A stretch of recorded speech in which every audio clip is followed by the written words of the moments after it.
les candidats à l'immigration. Nous sommes au Maroc, à 2 km de l'enclave de Melilla. Une chasse à l'homme a commencé. Les forces marocaines appellent ça une opération de ratissage. C'est la deuxième de la journée. Je crois qu'il est récent. Ah, il est récent. Il est récent, hein, ils ont mangé.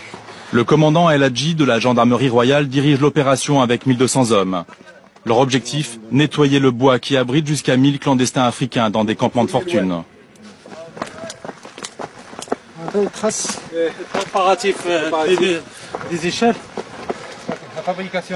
La fabrication des échelles qu'ils utilisent leur accéder à la D'accord. Oui. On va revenir après. Où est-ce qu'ils sont? C'est normal. Ah, voilà. Jibo, Jibo. Bon, voilà, ils ont arrêté. Alors, ici.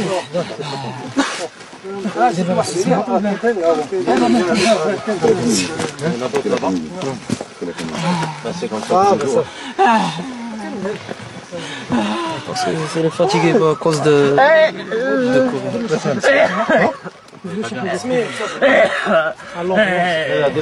Apeuré, épuisé par la course, le ventre vide, le jeune homme vient de Guinée-Bissau. Il a 16 ans. Plus loin, un autre se fait malmener. La présence de la caméra dérange. Doucement là-bas, doucement. Ah, Jibo, Jibo.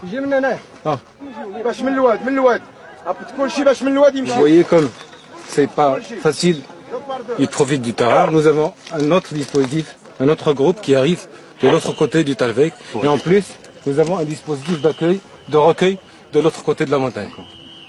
C'est une battue, quoi. Stratégie de la battue. C'est ça. Une vingtaine d'autres subsahariens vient de tomber dans les filets marocains. Certains d'entre eux préparaient depuis des mois le passage de la barrière.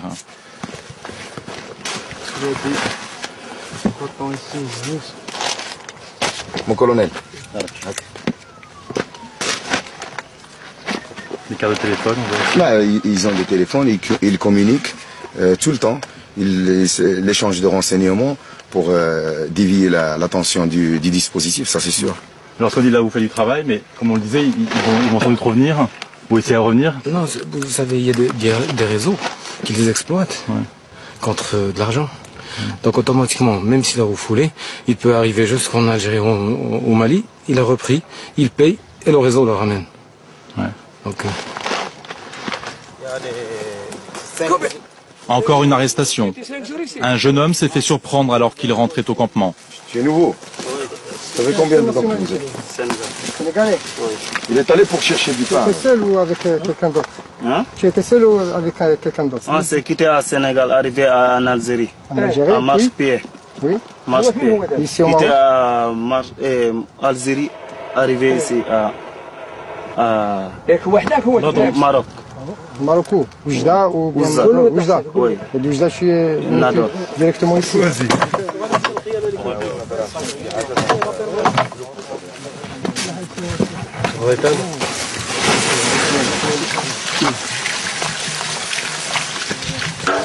Attends, mon bagage, il est là-bas. Pas de bagage, pas de bagage. pas de bagages. Pas de bagage. Vous abandonnez tout.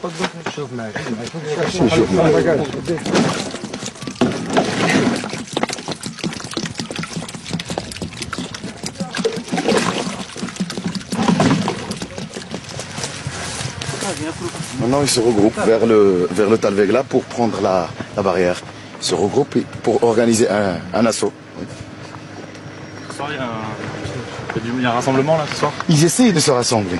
Ils communiquent et ils essayent de se rassembler, mais c'est pas évident. C'est un bouclier, normalement le bouclier est fait pour se protéger. Là, on protège l'Europe. Réellement, une collaboration. Voilà, l'un des deux qui a pris la fuite. Viens. Oui, l'autre, attention. Le jeu du gendarme et du clandestin est terminé pour ce soir. Au fil des mois, le Maroc est devenu le policier de l'Europe. Le gouverneur de Nador, la région frontalière de Melilla, s'est déplacé pour faire passer un message. Cette chasse aux clandestins coûte très cher au Maroc. C'est un calcul minimum. Ça nous revient à 100 € par personne et par jour. Par personne interpellée donc. Par personne interpellée par jour. C'est l'équivalent de 6 écoles primaires dans le milieu rural. C'est aussi soit 12 dispensaires, soit 12 foyers féminins, soit 114 km de pistes pour désenclaver le monde rural. L'Europe a promis 40 millions d'euros. Est-ce que vous l'avez reçu cet argent? Moi, en ce qui concerne la ville de Nador, moi je n'ai rien vu venir. Je travaille toujours avec les moyens du budget général, du budget provincial et de l'aide accordée directement par le ministère de l'Intérieur. Dans l'ambulance, nous retrouvons l'adolescent attrapé 2 heures auparavant. Le jeune homme souffre de maux de ventre. Quel âge? 16 ans. 16 ans. 16 ans. On doit le transporter à l'hôpital. Et c'est quoi? Il y a aussi une composante psychique. Il n'a pas accepté qu'il soit capturé. Tragique, cette chasse à l'homme que les autorités marocaines nous ont autorisé à filmer tourne parfois au drame. Lors de précédents ratissages, il y a eu des témoins, des médecins espagnols venus discrètement au Maroc pour soigner des clandestins victimes de violences. Tout cela me bouleverse, parce que je l'ai vécu de près. Quand ils ont vidé le bois de Gourougou au Maroc, on est parti les soigner dans la campagne, sous les arbres, à l'abri. Si on restait sur les chemins, si la police marocaine nous voyait, alors elle nous embarquait. Ils avaient des blessures incroyables. Certains s'étaient fait arracher les oreilles.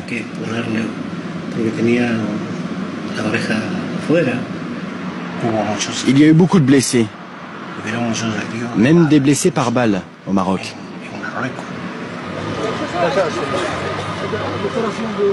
À 2 mètres des grillages espagnols, la course à l'Europe s'est interrompue ce jour-là pour 90 Africains. Barrière, ils vont monter à 6 mètres. Ça va vous arrêter, ça, ou pas? Même si vous avez monté jusqu'au ciel, on va rentrer. Parce qu'on est venu pour ça. Tous, ils ont fait la promesse de revenir.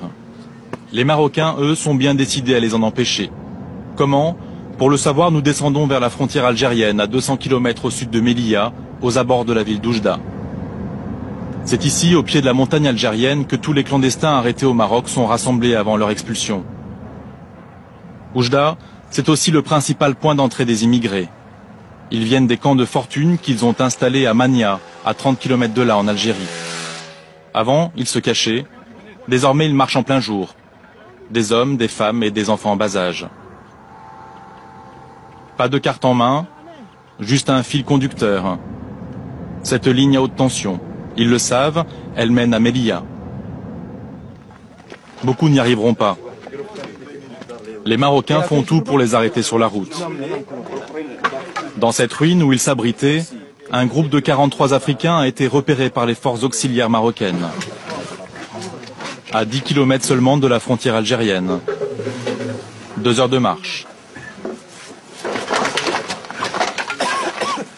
Ce groupe sera conduit comme les autres dans un commissariat avant d'être expulsé. Le Maroc est chargé de les éloigner. Dans quelles conditions? Nous nous rendons dans une brigade de la gendarmerie à Touissit, au sud d'Oujda. Donc généralement on les refoule de l'emplacement où ils ont rentré. Refoulés vers Oujda, ça c'est la version officielle. La vérité est bien différente. Ces Nigériens et ces Maliens vont nous révéler les méthodes marocaines en matière d'expulsion. Normalement, ils déportent les Noirs à Oujda. Et ensuite, on va à Mania. Ils nous ramènent de là où on vient. Mais malheureusement, maintenant, ils nous transportent en bus, en plein désert. En plein désert. 5 personnes sont mortes. On ne connaît pas cet endroit-là. On ne connaît pas cet endroit. Ils nous ont balancés comme ça.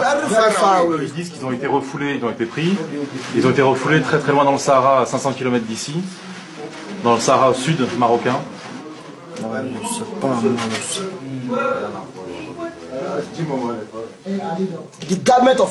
Le gouvernement marocain ne peut pas dire qu'il ne sait pas où il nous a emmenés. Ils savent.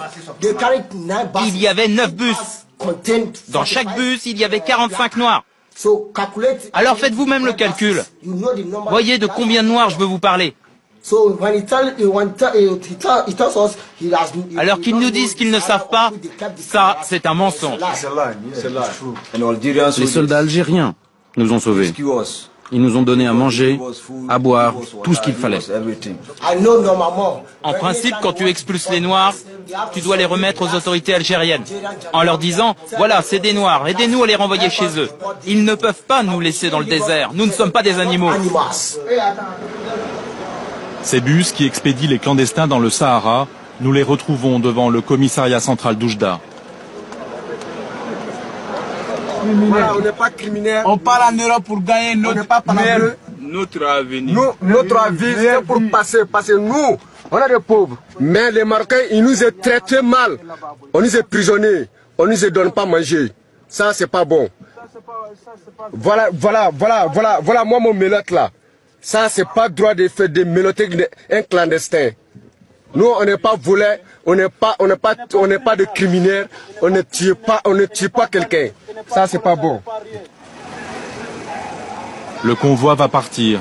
Les clandestins lancent un dernier cri de désespoir. On ne veut pas retourner dans le désert. 5 personnes sont mortes. Des amis, mes frères, ils sont morts. Ils nous ont tout pris, même notre argent, sans nous donner d'eau ni à manger. Ramenez-moi dans mon pays, par avion s'il le faut, mais ne me laissez pas dans le Sahara, je suis un être humain comme vous. Si vous voulez plus que je revienne, dites-le moi et mettez-moi dans un avion. Si vous voulez me tuer, alors vaut mieux encore me tirer dessus, tuez-moi et ce sera réglé.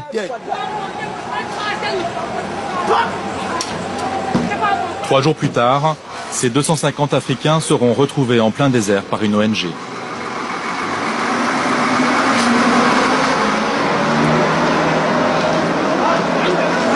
J'ai une